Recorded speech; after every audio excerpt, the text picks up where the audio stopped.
Olá, pessoal! Estamos de volta aí agora com Direito Internacional, nossa terceira aula, terceiro bloco, e vamos estudar aqueles assuntos que o examinador gosta de perguntar, né? Que o examinador do exame de ordem quer saber quais assuntos de Direito Internacional ele pergunta naquelas duas questões que de fato podem fazer a diferença, né?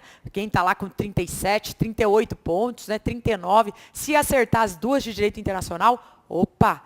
Passa, né? Então, os assuntos que a gente está abordando nesses 4 blocos de meia hora são assuntos que o examinador já perguntou e que pode perguntar novamente, ou assuntos, né, que possivelmente caiam no seu exame de ordem, ok? Bem, hoje nós vamos falar um pouquinho dos mecanismos, né? Como é que a gente pode, por exemplo, um estrangeiro que está aqui no Brasil e comete algum ato, né? Algum ato, por exemplo, que atente contra a ordem pública, né? Como é que esse estrangeiro pode ser retirado do nosso país? Vamos falar um pouco dos mecanismos, né, de saída compulsória. Isso mesmo. É possível? É possível, tá? Que isto ocorra. E quais são, basicamente, né, esses mecanismos? Olha lá na tela que eu coloquei para vocês, vou até colocar a nossa canetinha, o marca-texto, né? O que é isso, né? Mecanismos de saída compulsória. Todo o meu resumo de Direito Internacional eu tenho publicado pela editora Saraiva, tá? Está lá no Exame Unificado. A parte de Direito Internacional, né, eu participo, então tá lá. Se você quiser acompanhar, quiser aprofundar, tem lá no livro Exame de Ordem Unificado da editora Saraiva, tá? A parte de Direito Internacional. Mas, enfim, só com base nessas aulas você já tem bastante conteúdo para ser aprovado em internacional. Bem, o Estado brasileiro, em determinadas situações, ele pode determinar que o estrangeiro se retire do território nacional. Daí falar-se em mecanismos ou formas de saída compulsória, tá? E quais são essas formas, né, de saída compulsória, em que o Brasil pode determinar a retirada do estrangeiro, né? Então, nós vamos lembrar da deportação, da expulsão e da extradição. Essas 3 são as principais. Deportação, expulsão e extradição. E a primeira pergunta, né, já vai me dizer o seguinte: professor, você está dizendo que esses mecanismos de saída compulsória, eles estão relacionados ao estrangeiro, tá? E aí você vai me dizer, então, será que o brasileiro também se submete a esses mecanismos, né, de saída compulsória? Bem, só tem um deles que é possível que ocorra em relação ao brasileiro. E só o processo de extradição, e só há uma espécie de brasileiro, que é o brasileiro naturalizado e em hipóteses específicas. Então, assim, o brasileiro nato, ele não pode, tá? Não vai se submeter a nenhum desses mecanismos de saída compulsória. E por que, professora Bruna, que o brasileiro nato, em hipótese alguma, poderá, né, ser expulso, né? Poderá ser deportado? Porque poderá ser extraditado? Nato, não, nunca. Por quê? Porque, gente, isso configuraria a chamada pena de banimento. Mandar o brasileiro nato para fora do nosso país significa aplicar a pena de banimento, que é vedada pela Constituição de 88. Então, a Constituição proíbe que nós expulsemos alguém, um brasileiro nato, tá? Se ele cometer crime, etc., a sua responsabilização será promovida, né, aqui mesmo no Brasil, ok? Bem, vamos lá, então, continuando. Primeiro, vamos falar da deportação. E o conceito de deportação, nós vamos extrair do próprio Estatuto do Estrangeiro, tá? Lá entre os artigos 57 e 58 do Estatuto do Estrangeiro, há os conceitos, né, de deportação, há o conceito de expulsão, tudo bem? Então, olha lá comigo. Consiste na saída imediata e compulsória do estrangeiro que irregularmente entrou ou se mantém de forma irregular no território brasileiro, caso este seja notificado e não se retire no prazo estipulado. Presta atenção, a deportação ela tem a ver com problemas administrativos. Não é um sujeito que comete crime, não é nesse sentido. Tem alguma coisa a ver com a entrada ou estado irregular no país, né? Então, ele pode ser deportado, isso pode ser efetivado até pela própria Polícia Federal. Olha só, o estrangeiro que se recusa a sair de forma voluntária do Brasil, ele pode ser deportado. E para onde é que a gente vai mandar esse estrangeiro? Bem, pode ser tanto para o país originário dele, né? Ou algum outro país que o aceite. Não necessariamente ele será para o próprio país, tá? Pode ser para um outro país que aceite. E a pergunta é, quem é que arca, né, com essas despesas, tá? É o próprio país que determinou a deportação. Tudo bem? É claro, né, que é possível depois até tentar um ressarcimento, mas o próprio país que está mandando embora arca, num primeiro momento, com essas despesas de deportação. Tudo bem? A pergunta, né, que eu já vi em exame de ordem, será que o sujeito que foi deportado, ele pode voltar ao Brasil? Sim ou não? O que vocês acham?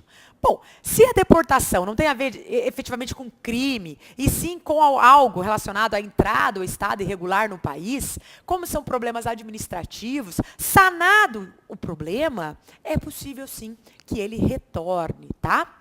É diferente um pouquinho, nós vamos ver, no processo de expulsão. Porque o sujeito que foi expulso cometeu um ato, né, atentatório ao nosso país, e aí nós vamos ver que a expulsão gera sequela, de modo que o sujeito não pode voltar ao Brasil. Mas é diferente da deportação, tá? Até coloquei isso, olha lá. Se ele regularizar as pendências administrativas que geraram a sua saída compulsória, ó, o que mais que ele tem que fazer? Efetivar o pagamento em que o Estado teve. Então, nós pagamos, né? Gastamos despesas para mandar esse estrangeiro embora. Se ele pagar lá, as despesas que o Estado teve em virtude dessa deportação e ainda arcar com multas, né? Eventuais multas, aí sim ele poderá retornar ao Brasil. Porque essas despesas o país só teve porque ele não cumpriu a ordem voluntariamente, né? Porque ele não foi embora, tá? É uma hipótese, né, de saída mais branda que as demais. Nós vamos ver que a deportação é mais leve que a expulsão e que a extradição, tá? É ato, né, discricionário do executivo, mas como eu mencionei, pode ser efetivada pela própria Polícia Federal, porque o Estatuto do Estrangeiro autoriza que a própria Polícia Federal faça isso, tá? E, como eu mencionei, também o brasileiro, né, tanto nato como naturalizado, ele não pode ser deportado, porque isso configuraria qualquer modalidade, né, de nós mandarmos embora um nacional, um brasileiro nato ou naturalizado, configuraria pena de banimento. A diferença, gente, entre deportação e expulsão e a extradição é que essas duas primeiras, a deportação e a expulsão, é o Brasil que manda embora, tá? Já a extradição, né, alguém comete crime num país, foge para outro. E aí aquele país em que o sujeito cometeu o crime quer responsabilizá-lo criminalmente, quer receber, né? Aí ele faz o pedido de extradição. E a gente pode aceitar ou não, tudo bem? Mas aqui, na expulsão e na deportação, é o Brasil que manda embora, tá certo? Então vamos para o próximo. Vamos falar um pouquinho da expulsão. Ó, o conceito também é trazido pelo Estatuto do Estrangeiro. O que é essa expulsão? Consiste na saída imediata e compulsória do estrangeiro que, embora possa estar regularmente no Brasil, o que ele faz? Aqui, ó, pratica ato contra a segurança nacional, a ordem política ou social, a tranquilidade ou a moralidade pública e a economia popular. Ou ainda, se o seu procedimento é nocivo à conveniência e aos interesses nacionais. Está lá no artigo 65 do Estatuto do Estrangeiro. Tudo bem? E além dessas condutas, há outras, ó, o parágrafo único do mesmo artigo, ele diz o seguinte, ó, que outras condutas, por exemplo, a entrega, a vadiagem, a mendicância e a fraude cometida, isso já caiu no seu exame, fraude cometida com a finalidade de obter a sua permanência a sua entrada ou permanência no Brasil. Então, ele cometeu uma fraude, né, na sua documentação, com a finalidade de ficar aqui no Brasil, de entrar irregularmente, tá? Expulsão. É possível. É hipótese que o Estatuto autoriza a expulsão. Tá bom? Quem é que pode expulsar um estrangeiro do nosso país? Presidente da República, Poder Executivo, por meio de decreto, faz isso discricionariamente, tá? E se ele age discricionariamente, significa que ele vai analisar razões de conveniência e oportunidade. Isso mesmo. É ele quem decide se vai expulsar ou não. E aí tem um detalhe, né? Olha aqui que eu coloquei. Aquele estrangeiro expulso que ingressa novamente no Brasil, sem que tenha havido um decreto revogatório de sua expulsão, ele está sujeito à responsabilização penal. Tem um crime lá no artigo 338 do Código Penal, tá? Só poderia voltar se houvesse aí a revogação do decreto, o decreto que determinou a expulsão, o decreto presidencial. Se entrar antes disso, né, comete crime e vai ser responsabilizado por isso, tá? Outro detalhe, a existência de processo em trâmite ou eventual condenação do estrangeiro não impede a efetivação da expulsão, tá? Então, se ele tem um processo criminal aqui, tá, no estrangeiro, foi condenado, isso não tem a ver com o nosso, não impede, né, que ele seja expulso, tá? Um outro detalhe, gente, é que o ministro da Justiça, visando concluir, né, um inquérito ou para assegurar a execução da medida, a qualquer momento pode determinar a prisão do estrangeiro, que está sendo, isso aqui tem a ver com o processo de extradição, tudo bem? Essa medida tem o prazo aqui de 90 dias, admitida uma prorrogação por igual período. E agora uma coisa que eu vi no seu exame, já faz um tempo que caiu, né? Há dois casos, tá? Dois casos em que, ainda que o sujeito tenha cometido um ato que comporte a expulsão, ele não poderá ser expulso. Então, há exceção, professora? O Estatuto do Estrangeiro, ele traz aí algumas hipóteses em que, embora o sujeito tenha cometido um ato que atente, né, contra os nossos interesses, contra o Brasil, ele não poderá ser expulso. Porque para o Brasil, acaba saindo mais caro mandar ele embora. Vamos ver quando? Está lá no artigo 75 do Estatuto do Estrangeiro. Primeiro, se implicar extradição inadmitida pela lei brasileira. Então, se a lei não admite a extradição, que é também a saída compulsória, mas mediante um pedido de um outro país, ela também não vai admitir a expulsão, ok? Ou, número 2, se o estrangeiro tiver, olha lá, prole, né? Ou família lá, cônjuge brasileiro, se ele tiver cônjuge brasileiro, do qual não esteja divorciado ou separado, de fato ou de direito, e desde que o casamento tenha sido celebrado há mais de 5 anos. Como assim? Então se ele tiver uma esposa, se a esposa dele estiver aqui, ele estiver casado há mais de 5 anos, ele não poderá ser expulso? Não. Vai sair mais caro para o Brasil, né? Mandar embora e deixar a família aqui. Só que tem um detalhe. Ele não pode casar para não ser responsabilizado criminalmente, para não ser expulso, né? Não é assim. A lei fala, há pelo menos 5 anos. Então, significa que ele já era casado, tá? Antes, né? Não, ele não casou, ele se envolveu com alguma brasileira a fim de não ser expulso. Isso não. Tem o pré-requisito, né? Que é a pré-constituição, o casamento feito antes, né? Celebrado há mais de 5 anos, tá? Tá, então aqui não pode deixar o pacote, não pode deixar a esposa, mas também não pode deixar o pacotinho, eu brinco até, né? Letra B, também não será expulso, se ele tiver filho brasileiro que comprovadamente esteja sob sua guarda e dele dependa economicamente. É isso.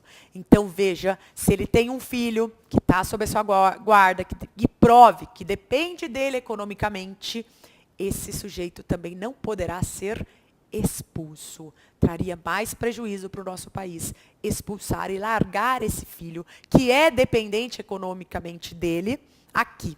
Entenderam? Bom, o parágrafo 1º desse mesmo artigo, ele diz ali que a adoção ou reconhecimento de filho supervenientes ao fato que motivar a expulsão não constitui impedimento para a sua decretação. Porque, de novo, né? Que nem aquela história, casou para não ser expulso. Não, isso não. Ou, então agora eu vou reconhecer. Meu filho já está aqui, eu já tenho, nunca reconheci. Para não ser expulso, eu vou reconhecer a existência do filho. Ou vou adotar alguém para não ser expulso. Isso a lei previne e fala, não, nessa hipótese, a exceção em relação à expulsão não se aplica. Tá? Bom, outra, né? Verificados o abandono do filho, o divórcio ou a separação, de fato ou de direito, a expulsão poderá efetivar-se a qualquer tempo. É o que diz o parágrafo 2º desse mesmo artigo 75. Então, se aquilo que gerou a não expulsão não existe mais, né, que é o casamento, a pré-constituição, ou o filho que dependa dele economicamente, isso significa, contrário senso, que a expulsão pode se efetivar. Tudo bem? Ótimo. A expulsão gera sequela, diferente da deportação, como nós mencionamos. Agora, veja, a expulsão e a deportação, elas se aplicam exclusivamente aos estrangeiros, tá? Brasileiro nato nem naturalizado não podem sequer ser deportados e também não podem ser expulsos. Porque, já sabem, isso configuraria pena de banimento, tá? Agora, a extradição, nós vamos ver para quem que ela se aplica, né? Primeiro, você sabe que a extradição, alguém comete crime num lugar, foge para outro, o país em que o sujeito cometeu o crime quer responsabilizá-lo criminalmente. Portanto, solicita a extradição. Agora, ela não se aplica apenas em relação ao estrangeiro. A extradição também tem incidência em relação ao brasileiro naturalizado. Então, o nato, não nunca. O brasileiro nato não pode ser extraditado, mas o naturalizado pode. E pode aí em 2 casos. Primeiro, se ele praticar um crime comum antes da naturalização. Ou se ficar comprovado, né, se ele demonstrar, né, comprovação com envolvimento no tráfico ilícito de entorpecentes. E aí isso vale tanto antes ou depois da naturalização, não importa, tá? Comprovado envolvimento com tráfico ilícito de entorpecentes ou crime praticados antes da naturalização. Nos 2 casos ele pode ser. Vamos voltar aqui? Bom, qual que é uma definição boa para a extradição, né? Pode ser definida como o ato de prisão e de entrega de um criminoso ao país em que existe mandado de prisão. A extradição ocorre quando alguém comete um crime num determinado país, vai para outro, e aquele crime, aquele país no qual o sujeito praticou o delito, pretende responsabilizá-lo criminalmente. Será ativa quando se tratar daquele país que solicita a extradição e passiva em relação a quem recebe o pedido. O processo de extradição, diferente do processo de naturalização, o processo de extradição é jurisdicional, depende do poder judiciário, tá certo? Previsão, aonde é que está isso? Artigo 102, inciso 1º, a linha G de gato, lá da Constituição. Quem é que analisa pedido de extradição? Supremo Tribunal Federal, ó. A apreciação do caráter da infração e a consequente concessão ou não do pedido de extradição. Então, cabe ao Supremo Tribunal Federal analisar este caráter da infração. Por que ele tem que analisar o caráter da infração, gente? Porque nós sabemos que existem os chamados crimes políticos. Crimes que foram praticados por razões político-ideológicas. E nós não extraditamos. por alguém que comete crime político, crime motivado por razões político-ideológicas, nós não extraditamos. Aliás, nós fazemos o contrário. Nós concedemos abrigo, que é o chamado asilo político. É diferente, tá? Então, o Supremo, quando estiver analisando o pedido de extradição, ele vai ter que apreciar o caráter da infração, para verificar se o crime é comum. Porque se for crime político, ele não poderá extraditar. Ok? Prossigamos. Bem, esses pedidos, né, estão subordinados ao prévio pronunciamento do plenário do STF, que vai se manifestar sobre a legalidade e procedência do pedido. Não cabe recurso da decisão. Esse processo, né, terá início após a materialização da prisão do extraditando. Tudo bem? Vai ser preso. É efetivada essa constrição, o Supremo analisará o pedido. Enquanto tramitar o processo, o sujeito ficará preso, tá? Não são admitidas aí a liberdade vigiada, a prisão domiciliar, nem a prisão albergue. Por que não? Para que nós brasileiros, né, e o próprio Supremo, não corram o risco do sujeito fugir antes de concluir o pedido de extradição. Né? Então, a prisão é para garantir que não ocorra a fuga durante o processo, durante o julgamento do processo de extradição. Tá? Agora, para que a extradição ocorra, há alguns requisitos mínimos. Né? Primeiro, obviamente, tem que existir tratado internacional entre o país que está pedindo e o país que vai extraditar. Por quê? Porque as regras são estabelecidas nesse tratado. Olha lá que eu trouxe para vocês. Primeiro, existência de tratado entre o país que pede e o país que entrega, ou aplicação do princípio da reciprocidade. O que é isso? Então, imaginemos, é possível, mesmo que não haja o tratado de extradição, que um país receba, né, que o Brasil aceite a extradição de um estrangeiro? Sim. Como?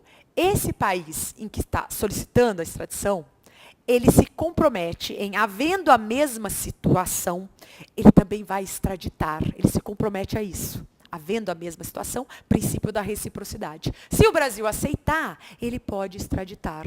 Entenderam? O ideal é que haja o tratado regulamentando específico. Nós temos diversos tratados com diversos países, mas é possível a aplicação também do princípio da reciprocidade numa determinada situação específica em que não haja o pedido de extradição, em que não haja o tratado específico sobre extradição entre aqueles dois países. Ok? Que mais? Dupla tipicidade é o próximo requisito. O que é isso? Tem que ser crime nos dois países. Se for só crime lá, bom, o Brasil não vai extraditar, porque não é crime aqui. Tem que ser dupla tipicidade. Se for só crime aqui, bom, eles nem vão pedir a extradição, porque lá não é crime, tá? Então, dupla tipicidade significa que o fato deve configurar crime nos dois países, tanto no país que pede como no país que vai extraditar, ok? Terceiro requisito, eu coloquei para vocês. O crime praticado não pode estar prescrito pela lei mais benéfica.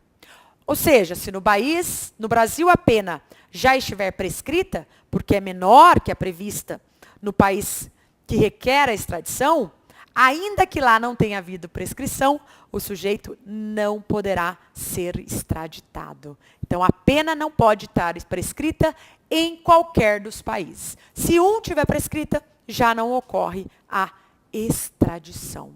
Tudo bem? Tem mais requisito, professora? Sim. O crime pelo qual o sujeito foi condenado não pode ser considerado crime político, que eu já mencionei. Porque, nesse caso, a gente vai dar asilo político. Ao contrário, abrigar, dar abrigo, né? Asilar o sujeito é completamente diferente do que mandar embora, extraditar. Tá? Quinto, o extraditando tem de ser estrangeiro ou brasileiro naturalizado nas hipóteses que eu mencionei. Crime comum antes da naturalização ou em comprovado envolvimento com tráfico de entorpecentes, que aí pode ser antes ou depois da naturalização. Tá bem? Sexta, o extraditando não pode estar respondendo processo no Brasil ou ter sido absolvido pela mesma hipótese em que está sendo solicitada a sua extradição. Tá?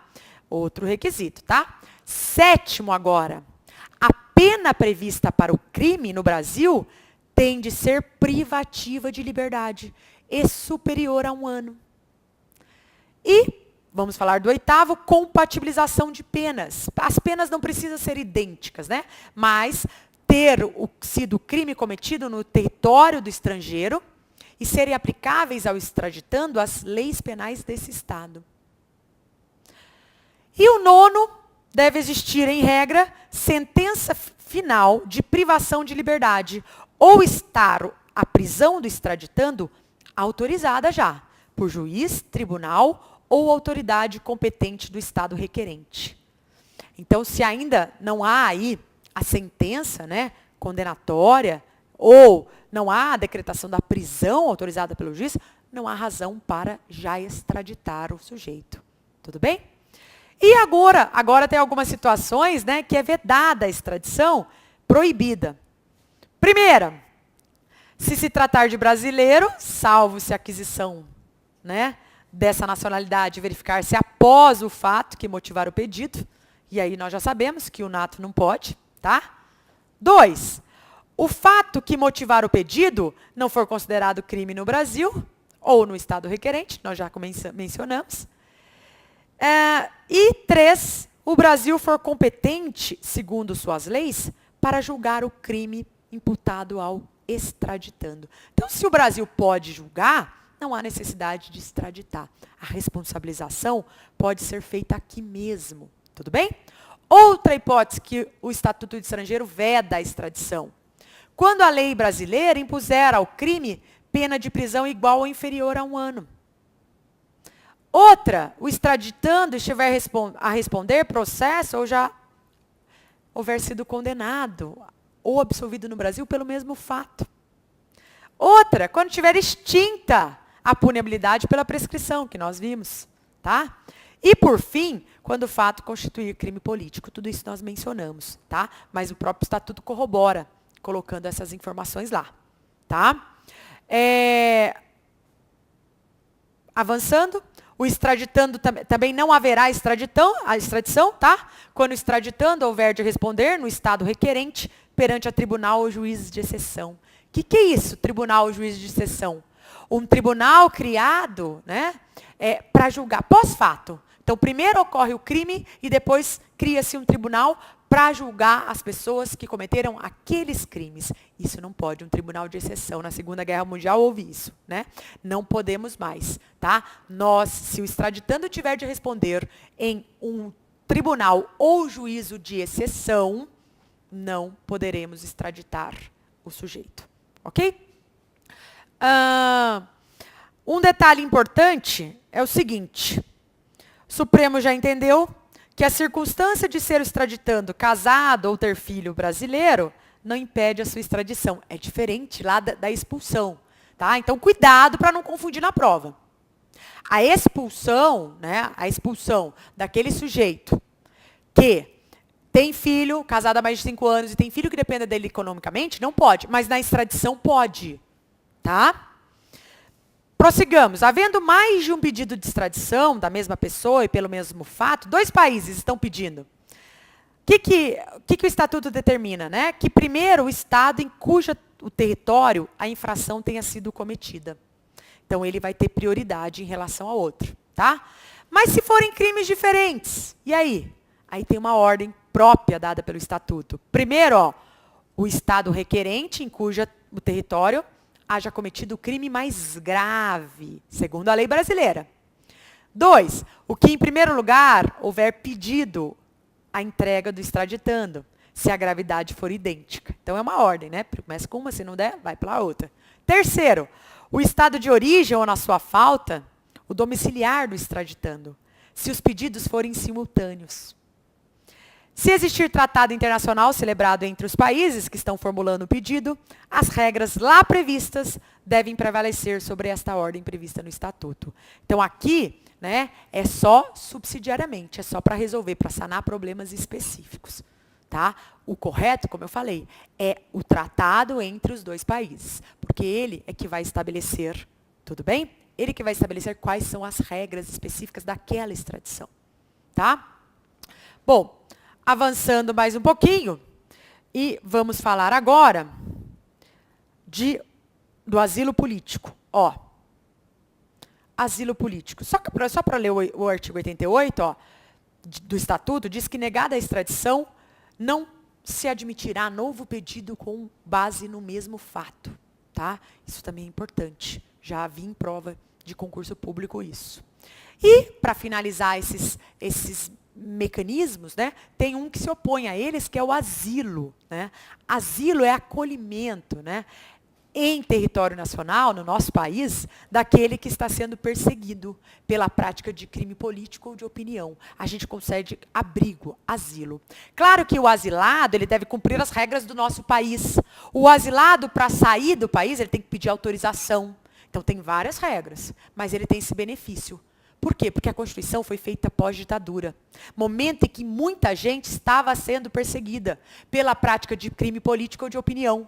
Então, nós concedemos ali asilo àqueles que estejam passando pelo mesmo processo que nós passamos lá na elaboração da Constituição de 88. Tudo bem?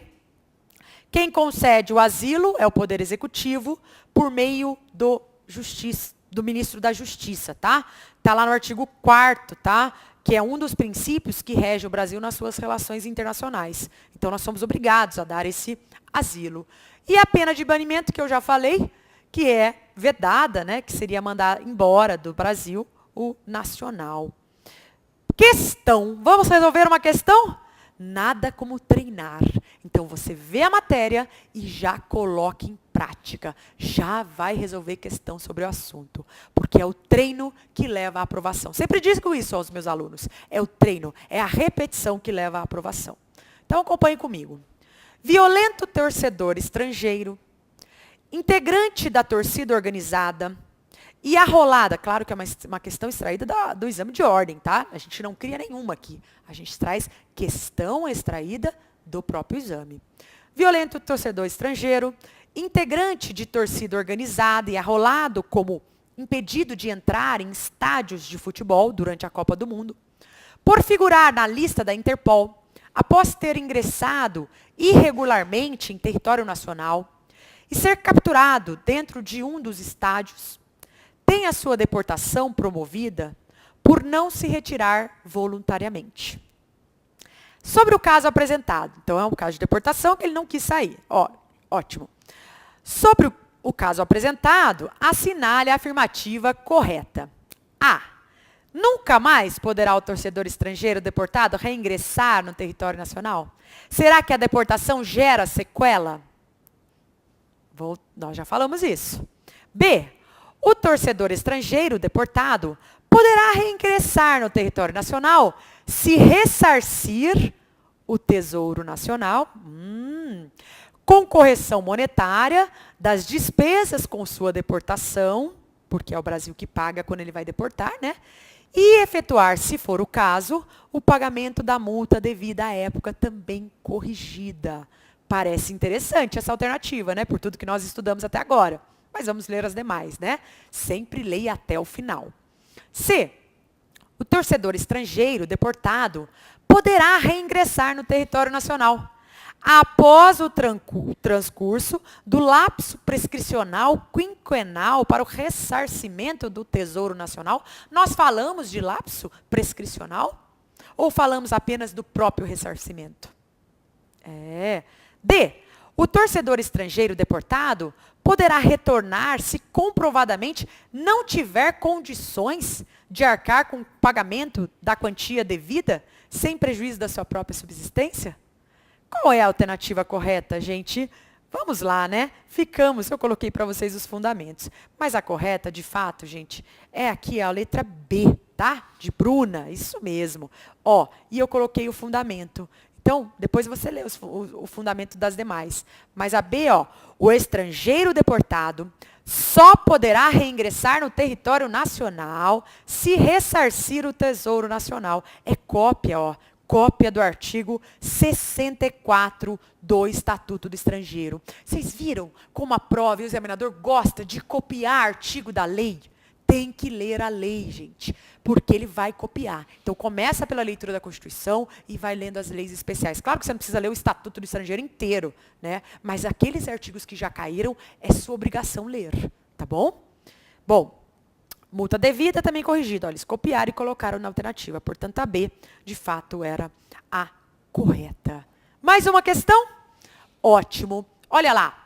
A respeito da condição jurídica do estrangeiro, disciplinada pela Lei 6.815 de 80, que é o Estatuto do Estrangeiro, assinale a afirmativa correta. Letra A. Nos casos de entrada ou estada irregular de estrangeiro, se este não se retirar voluntariamente do território nacional no prazo fixado em regulamento, será promovida a sua expulsão? Será que aquele que tem problema com entrada ou estada irregular no Brasil vai ser expulso ou vai ser deportado? Será que a prova quis brincar com os institutos? Tá parecendo isso. Mas vem comigo para a gente ler as demais. Letra B. Quando mais de um Estado requerer a extradição da mesma pessoa pelo mesmo fato, terá preferência o pedido daquele em cujo território a infração foi cometida? Opa! Parece interessante, hein? Mas vamos ler as demais. C. A República Federativa do Brasil não extradita os seus nacionais, salvo em caso de reciprocidade. Presta atenção, né? Nós extraditamos os naturalizados em caso de crime comum antes da naturalização ou comprovado envolvimento com tráfico de drogas, que pode ocorrer antes ou depois do processo de naturalização. Então, não é só em caso de reciprocidade, certo? B. Conceder-se-á a extradição, mesmo quando o fato constituir crime político? Ah, pegadinha, claro que não. Se no caso de crime político a gente concede abrigo, asilo, né? Nós não vamos extraditar, é o contrário. Asilo é dar abrigo, é acolher o estrangeiro que estiver sendo perseguido pela prática de crime político ou de opinião. Ok? Bom, letra, qual é a correta então? Vamos lá, coloquei para vocês aqui. Opa, o gabarito, coloquei os fundamentos e o gabarito, você vai ver. Opa, voltando aqui um minutinho. Letra, olha lá, letra